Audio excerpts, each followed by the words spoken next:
Meet Mike Williams. Born on October 16, 1969, Jerry Michael Williams was his full name. A Bradfordville local who excelled through Florida State, he eventually earned $200,000 annually as a top-tier real estate appraiser. On December 16, 1994, he tied the knot with Denise Merrill, his high school flame. By May 8, 1999, they welcomed baby Ansley. Mike, a seasoned hunter, never took risks when out on the water. Denise wasn't just any wife. She was a former homecoming queen turned professional accountant. Then there was Brian Winchester, Mike's lifelong buddy and insurance man, born October 27, 1970.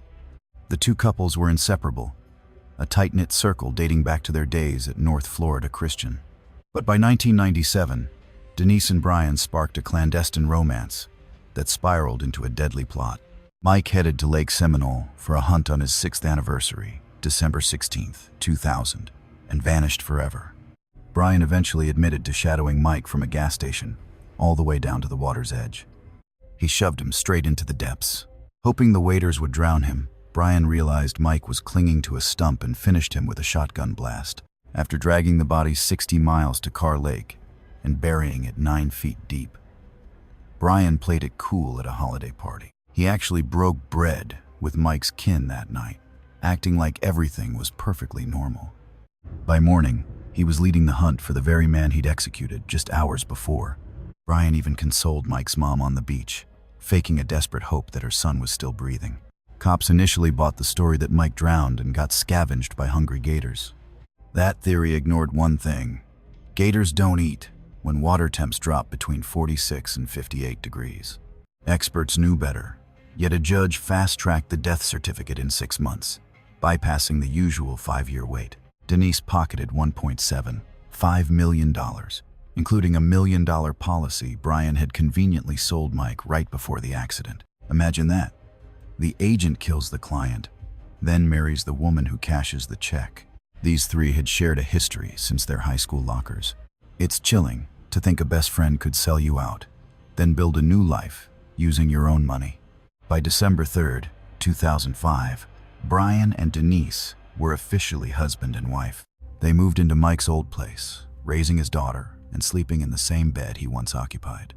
Surrounded by his furniture, they essentially erased Mike and stepped right into his shoes. This ruse held for 17 years. Denise apparently preferred being a widow because her family's faith made divorce look worse than murder. She literally traded her husband's life just to avoid a messy breakup. But Mike's mom, Cheryl, was a force of nature who refused to let it go. She bombarded the governor with over 2,600 letters while running her own private probe. The alligator's story was a lie she never swallowed, telling everyone her boy didn't just evaporate. State investigators took another look in 2004, but they couldn't make anything stick. The wall cracked on August 5, 2016, when Brian snatched Denise at gunpoint, scared she'd spill their dark secret. When cops searched his car, they found a grim kit of bleach, tarps, and plastic sheets.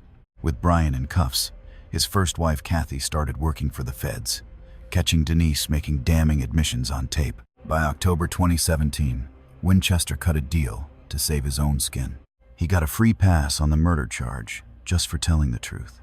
He ratted out Denise and pointed to the grave. 5 days of digging later, Mike was finally found on October 18, 2017. Miraculously, his wedding band was still on his hand after 17 years buried in the muck. Denise's world collapsed on May 8, 2018, the same day her daughter turned 19. Convicted of conspiracy, she saw her murder charge tossed by an appeals court in November 2020. A judge handed her a 30-year sentence in September 2021. As for Brian, he's doing a 20-year stretch, but only for the kidnapping. Shockingly, between the immunity deal and the overturned verdict, no one is actually serving time for the act of killing Mike. Hulu debuted the series Mr. and Mrs. Murder in July 2025. This next investigation uncovers a far more complex plot, tying an upscale Florida dental clinic to a hired gun. On October 9, 1972, Montreal native and Harvard alum Dan Markel joined Florida State's law faculty, later earning his tenure. He wed Wendy Jill Adelson in February 2006. Their two sons were born in 2009 and 2010. The Adelsons' matriarch Donna, son Charlie the dentist, and father Harvey were a prominent South Florida family. A vicious legal war erupted after Wendy filed for divorce in September 2012. In June 2013, a judge blocked Wendy from moving the boys down to South Florida. Investigators believe the Adelsons' obsession with relocating those children drove them to eliminate Dan. Around 11 a.m. on July 18, 2014, an assassin shot Markel twice while he sat inside his car in his Tallahassee garage. He died at 41, victim of a scheme spanning from wealthy dental offices to Miami's rough streets. Donna Adelson allegedly masterminded and financed the entire assassination plot. Charlie utilized his girlfriend Catherine Magbanua to bridge the family to the criminal underworld. Magbanua had two children with a man named Sigfredo Garcia, a Latin king who brought in his childhood pal Luis Rivera for the job. A wealthy family of dentists hired a gang member to kill a professor over custody. Dirty cash moved through the Adelson clinic as fake checks issued to Magbanua, signed by Donna, who laundered $100,000 for the hitmen via bogus payroll entries. Garcia and Rivera scouted Tallahassee in June, then returned that July to finish the job. They picked a silver Toyota Prius as the ultimate low-profile getaway car. For days, they tracked Dan's routine, from school drop-offs to his exact return home. Garcia trailed him from the daycare and executed him right in his own driveway. Digital breadcrumbs from tolls, cell towers, and rental records linked the killers back to Miami. That Prius appeared on every single highway camera between Miami and Tallahassee. In April 2016, a Fed posing as a blackmailer cornered Donna, claiming he had proof of her murder plot. Her panicked call to Charlie was recorded by the FBI and became crucial evidence. Donna told him, "You probably have an idea what this is about." On November 13, 2023, days after Charlie was convicted, Donna was caught fleeing to Vietnam to avoid U.S. justice. She and Harvey secured emergency visas to run just a week after their son's verdict. How does someone plan an international escape only to be cuffed at the boarding gate? Donna's firstborn son, Robert Adelson, testified in 2025, recalling his mother sharing details only a killer would know. She mentioned a man asking, "Are you Dan Markel?" before opening fire. Her own flesh and blood repeated those damning words before a silent courtroom. Luis Rivera took a plea deal for 19 years for his role in the killing. In October 2019, Sigfredo Garcia received a sentence of life without parole. Catherine Magbanua was handed a life sentence in May 2022 after her retrial. Charlie Adelson was found guilty and sentenced to life in November 2023. Donna was convicted in September 2025, while Wendy remains an unindicted suspect. By early 2026, Harvey and Wendy remained uncharged. But our next mystery skips hitmen. It involves a floral delivery, a doorbell, and a killer in a clown suit. The case of Marlene Warren. Born Marlene May Warren, at 40 years old, she was a real powerhouse who managed 17 rental units, a car lot, her own plane, and a racehorse. She was fiercely independent. Her entire fortune was self-made. She shared a home with her husband, Michael, in an elite gated community in Wellington, Florida, right near the airport where the wealthy kept their private jets. Michael ran the car lot while carrying on a secret romance with Sheila, a gritty repo agent on his payroll. Sheila was known for being tough, physical, and completely fearless. People at her apartment complex assumed she and Michael were already married, while co-workers noticed they were inseparable. On the morning of May 26, 1990, right as Memorial Day weekend began, a white Chrysler LeBaron pulled into her driveway. Someone dressed in a full clown suit, orange wig, red nose, and white face paint walked to the door carrying flowers and balloons. It looked like a cheerful surprise delivery, witnessed from a distance by Marlene's stepson, Joe. Marlene smiled as she opened the door, her final words being, "How pretty." Without a word, the clown fired a .38 caliber round directly into her face, then casually walked back to the car and drove away. Just a cold-blooded killer in a costume. Marlene fought for her life in the hospital for 2 days before passing away. The getaway vehicle was later found to have been stolen from a lot right next to Michael's dealership. A witness named Claude Patry told police he'd actually driven Michael and Sheila to that exact lot to take the car weeks before. A clerk at a costume shop also identified Sheila as the woman who bought a clown outfit just 2 days before the hit. Forensic teams found orange fibers in Sheila's home that matched the ones left in the stolen car. Every finger pointed toward her, yet the case hit a standstill. Circumstantial evidence was high, but 1990s DNA tech couldn't definitively link the hair found in the car to Sheila. The weapon and the costume vanished, and conflicting witness reports of a 6-foot-tall man further clouded the investigation. By 1994, Michael was hit with 43 counts of racketeering and financial fraud. Those crimes surfaced during the murder probe, landing him in prison for about 4 years. He vanished after his release, only to pop up in 2002 to marry Sheila Keene in a Las Vegas chapel. The lead suspect in his first wife's murder had officially become his second wife. The couple moved around before opening a restaurant called The Purple Cow in Kingsport, Tennessee. For 15 years, they lived a quiet, perfectly ordinary life together. Think about that. A man marries the woman suspected of killing his wife, and they run a diner for over a decade. In 2013, prosecutor Reed Scott pushed for new DNA testing using advanced mitochondrial analysis. Science finally caught up with the crime, proving the hair in the getaway car belonged to Sheila. On September 26, 2017, Sheila Keene Warren was finally cuffed at her home, 27 years after the shooting. After nearly 3 decades of freedom, she reportedly asked the officers, "Are you going to arrest him too?" She was clearly implicating Michael. After 5 years in lockup, and with witnesses fading away, she took a plea deal in April 2023. In 2023, she admitted to second-degree murder for a 12-year sentence, though she received massive credit for time already served in jail. She walked free on November 2nd, 2024, having served only about 18 months in a state prison. 18 months is all she did for the cold-blooded assassination of a woman on her own doorstep. Reports say she's back living with Michael now. He was never charged, and they remain a couple. That file is closed, but it leads us to a case that became the most televised trial in American history. A verdict that left 40 million people across the country in total shock. Caylee Anthony. Caylee Marie Anthony was born in Orlando back in August 2005.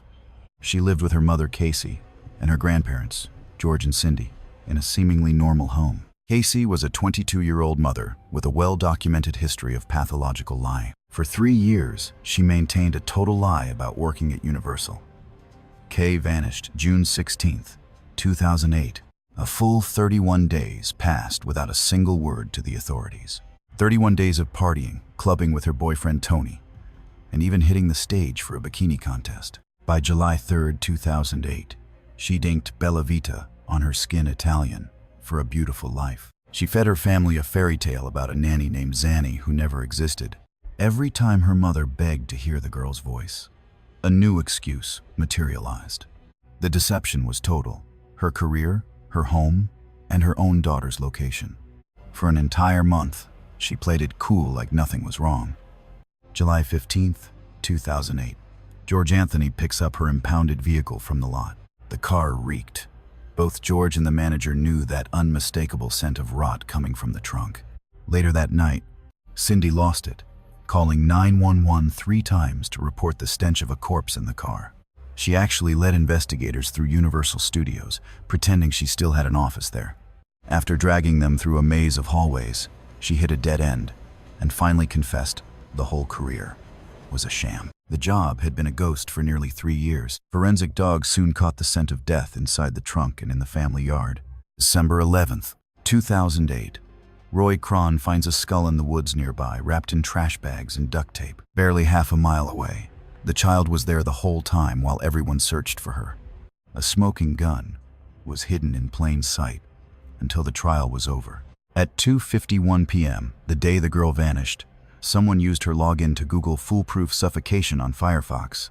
Detectives only scanned Internet Explorer, missing the incriminating history entirely. The case's most damning digital trail sat untouched on a browser nobody bothered to open. It only surfaced after the jury had already walked away. The summer 2011 trial was a media circus, the biggest thing since O.J. Simpson. The state argued she used chloroform to end her daughter's life just to regain her freedom. The defense swung back with a wild alternative theory. They claimed an accidental pool drowning occurred, which the grandfather allegedly helped cover up. Her lawyers blamed her chronic lying on a history of trauma at her father's hands. After nearly 11 hours of deliberation, the jury cleared her of the murder charge, along with the abuse and manslaughter counts. Her only punishment? A few misdemeanor convictions for lying to the cops. 40 million people watched live as the courtroom erupted in pure shock. Experts were floored. Even Judge Perry admitted the verdict caught him completely off guard. The state's evidence was purely indirect. They couldn't prove how or when the girl died. Without a definitive cause of death, the jury felt they couldn't convict. She walked free on July 17, 2011, credited with time already served. By 2013, she was broke, filing for bankruptcy with nearly $800,000 in debt. Fast forward to 2024. She's in Tennessee, rebranding on TikTok as a legal advocate.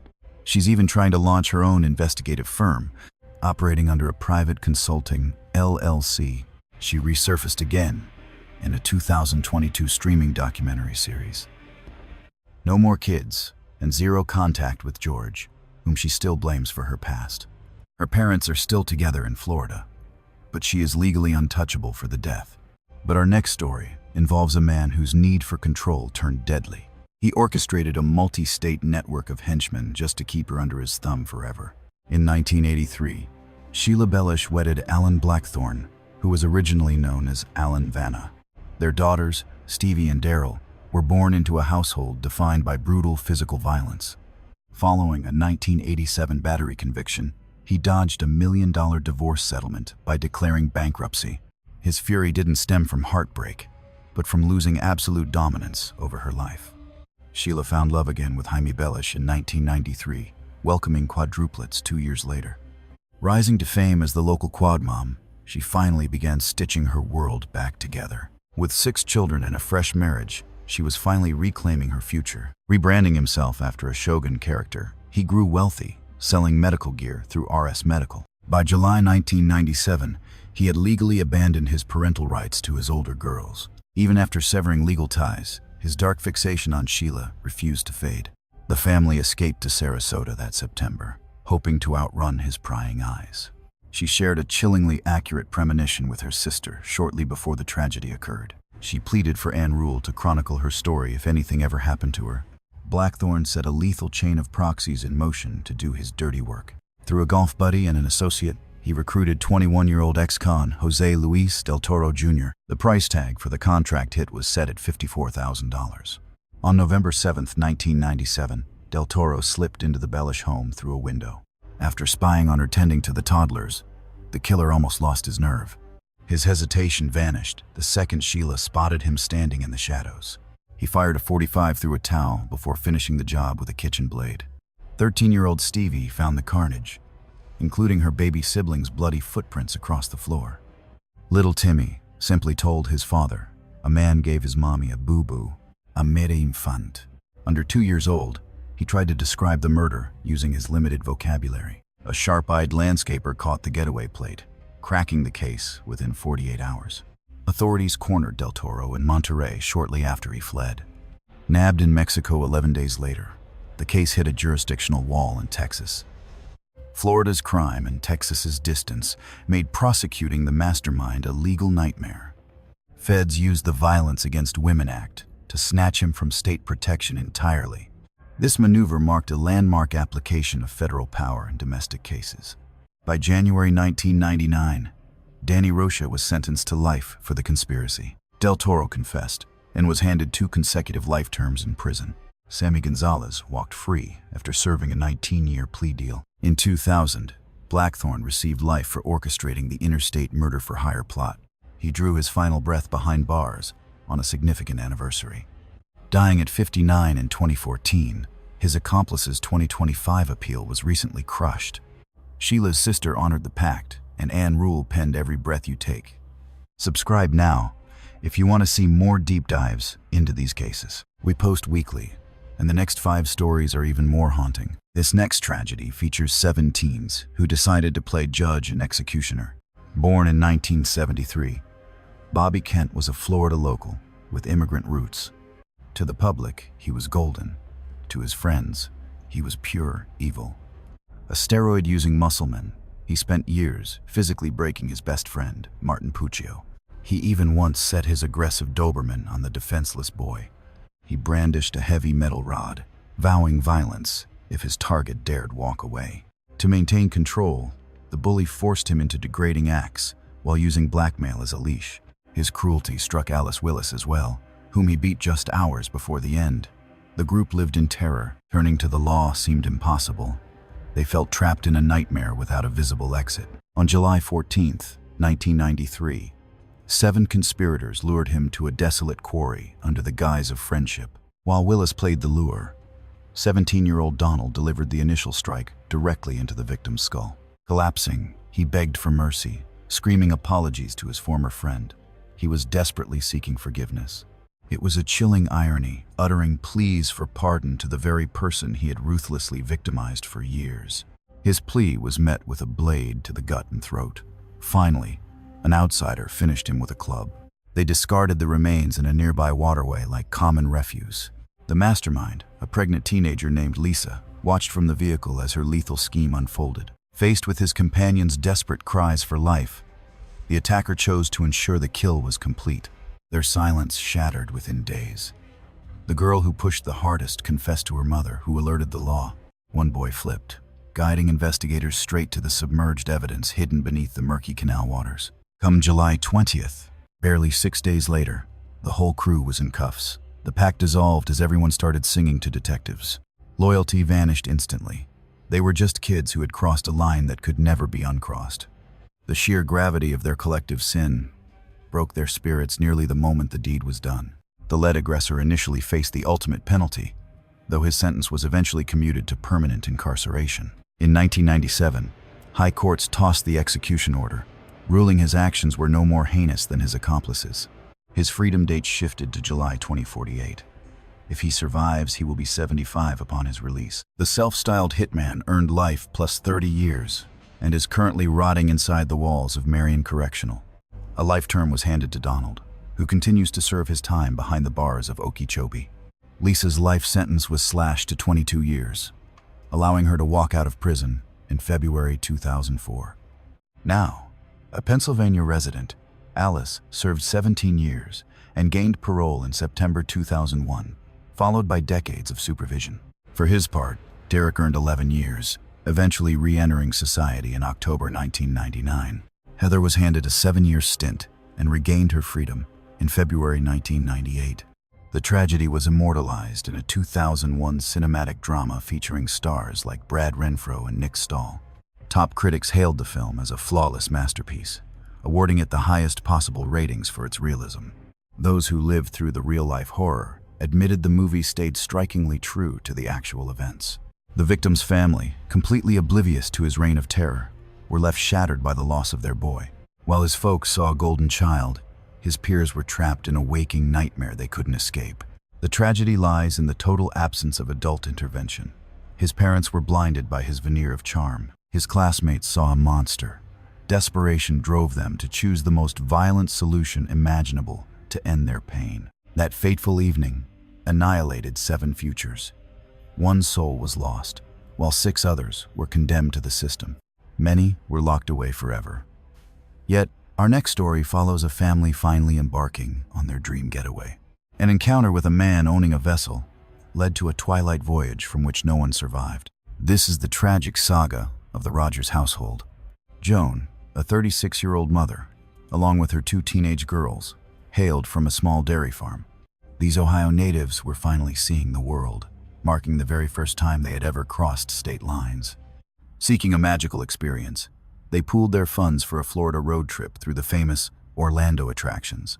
On June 1st, 1989, a wrong turn during the trek back led them to a Tampa motel. It was intended to be one final moment of relaxation before their long journey back to the farm. Enter Oba Chandler, a lifelong predator born in 1946, whose rap sheet started in his early childhood. Operating a rogue construction gig, he patrolled the waters in a dual-toned craft he dubbed the Gypsy One.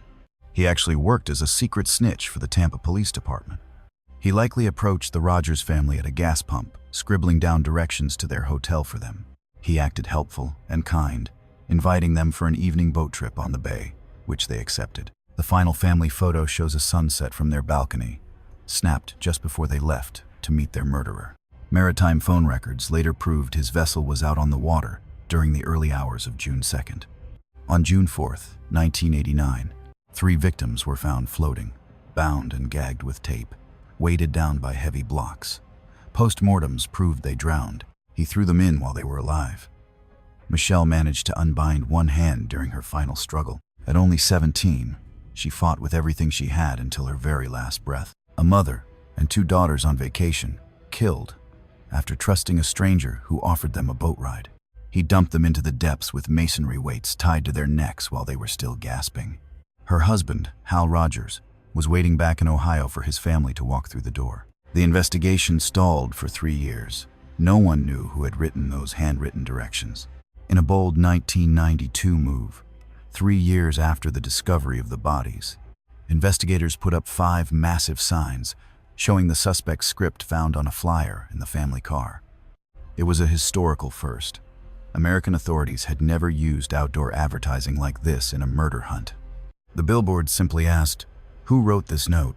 They featured the penmanship next to a phone number. Thousands of drivers passed them every single day. A former neighbor recognized the handwriting from an old contract and immediately tipped off the authorities. Forensic ink analysis and palm prints on the flyer pointed directly to him.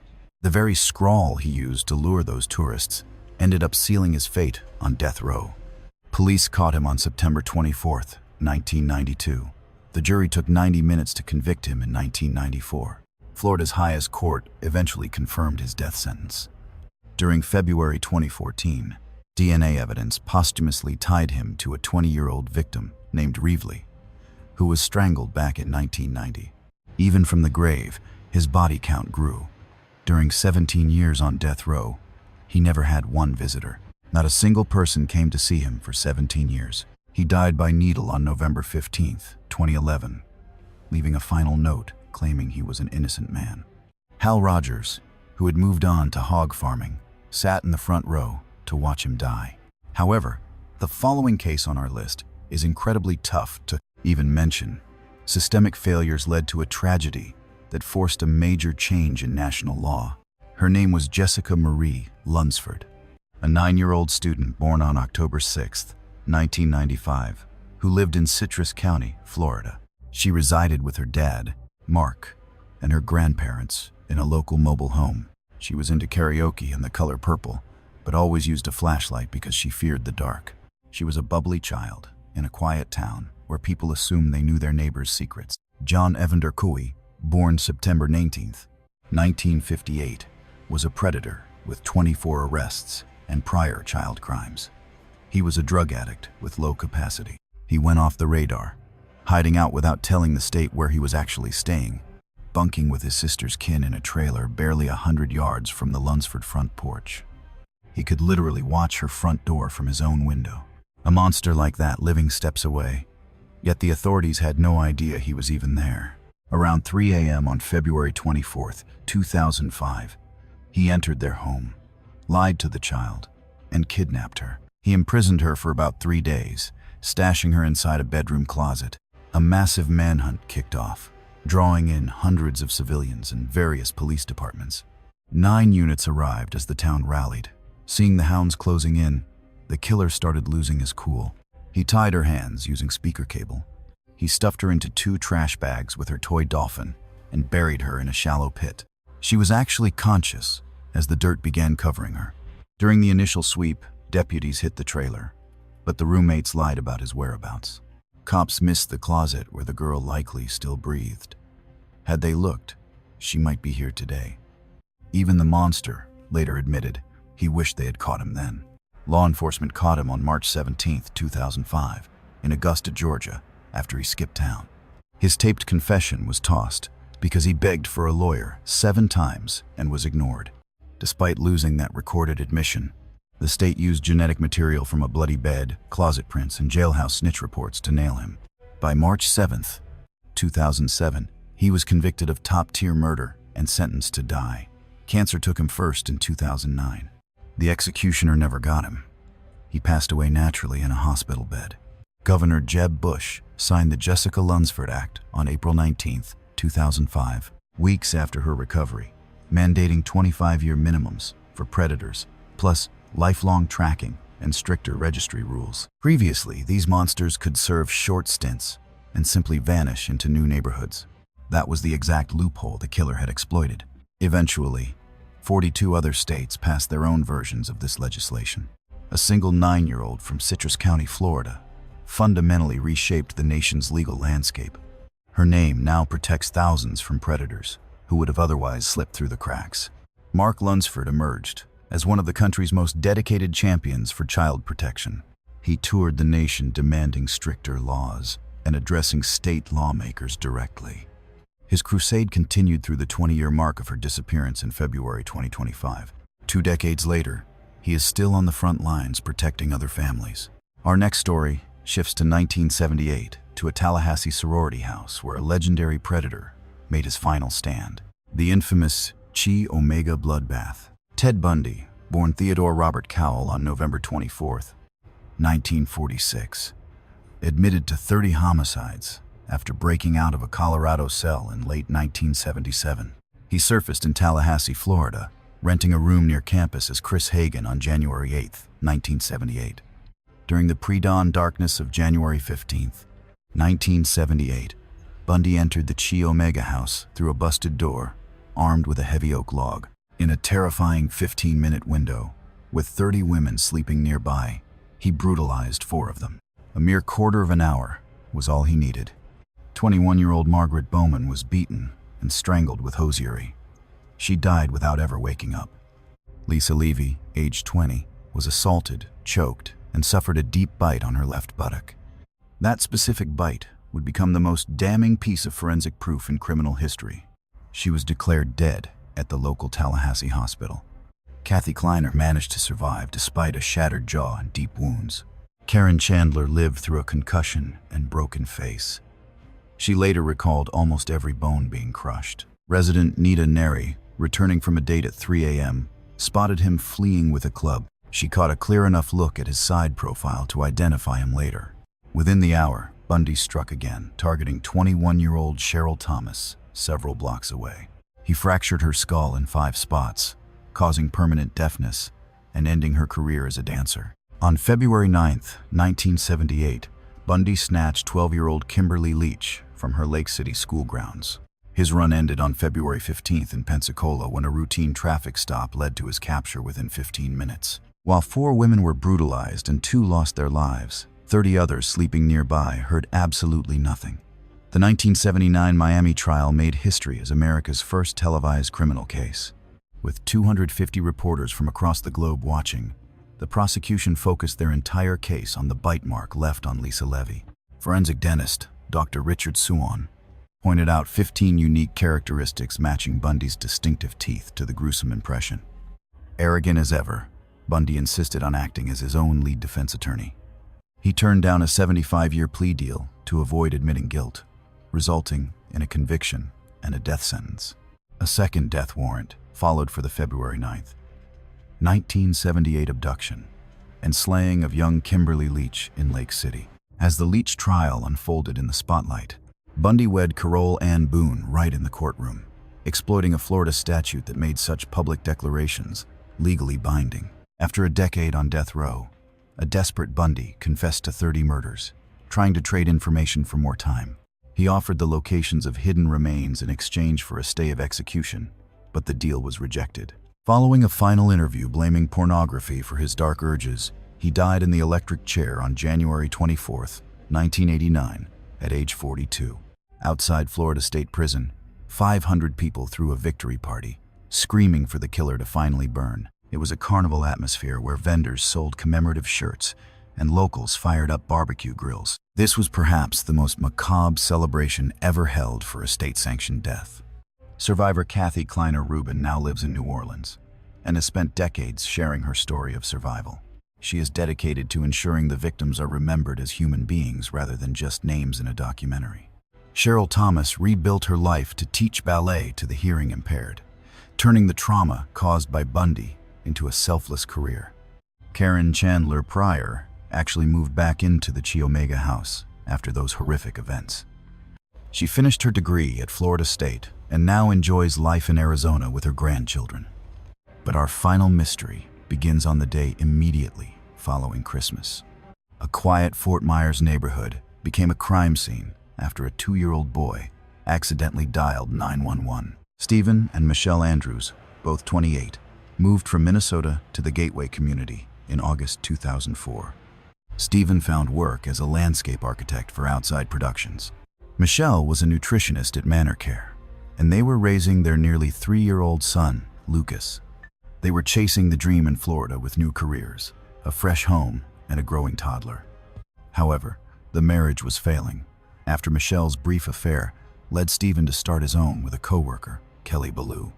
26-year-old Kelly was the longtime partner of Fred Cooper Jr., a 27-year-old mechanic.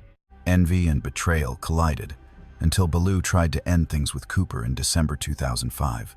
Cooper was an emotional wreck, even threatening to take his own life as he lost control. He was in a tailspin, unable to stomach the thought of Ballou leaving him for another man. Everything changed on the night of December 26, 2005. While Ballou and Stephen had a secret office hookup, Cooper rode his motorcycle to the Andrews home to settle scores. He had the place staked out and knew exactly where the couple lived. He crept through a window and executed both parents in their bed while their toddler slept just feet away. Stephen was shot dead, and Michelle was beaten and smothered before Cooper vanished back into the night. Little Lucas never made a sound, sleeping through the entire violent ordeal. He woke up to a nightmare the next morning. 2 dead parents surrounded by colorful holiday gifts. By pure chance, the 2-year-old triggered a 911 call, where dispatchers heard a child crying for his mother. Officers arrived to find Lucas wandering a blood-soaked house filled with opened Christmas presents. A toddler calling for his mom in a house full of blood and toys is a truly haunting image. That terrible scene stayed with every officer who responded to the call that morning. Neighbors later recalled the roar of a heavy motorcycle tearing through the silence of that fatal night. Camera feeds from a corner shop spotted the biker heading toward the Andrews house before retreating the same way. A co-worker at the cycle shop recalled that on December 28th, just 48 hours after the murders, Cooper spent a long time scrubbing a camouflage jacket at the shop. He was so manically cleaning that everyone noticed. Lab results later tied Cooper to DNA found under Michelle's fingernails. She had fought for her life, scratching him deep enough to trap his skin cells. The first trial in 2008 stalled when Cooper claimed the DNA came from a private hookup, arguing that he and Michelle were bonding over their spouse's infidelities. He stared down the jury, insisting the evidence was purely from their secret intimacy. By the second trial in 2009, his story began to fall apart. His narrative became a mess of conflicting times and locations. By taking the stand, he effectively destroyed his own defense. On March 3, 2009, he was convicted of double homicide and armed burglary. Judge Thomas Rhee gave him 2 life sentences plus 25 years, ensuring he'd only see the sky through razor wire. His appeals were eventually shot down. He is currently serving time in Florida without parole. He will draw his last breath in prison. His son Lucas was left to be raised by his grandparents, his only surviving relatives. He has no memory of his parents. The tragedy was retold on Homicide for the holidays in 2019. That's the story for today. Thanks for joining us. Click here for another case.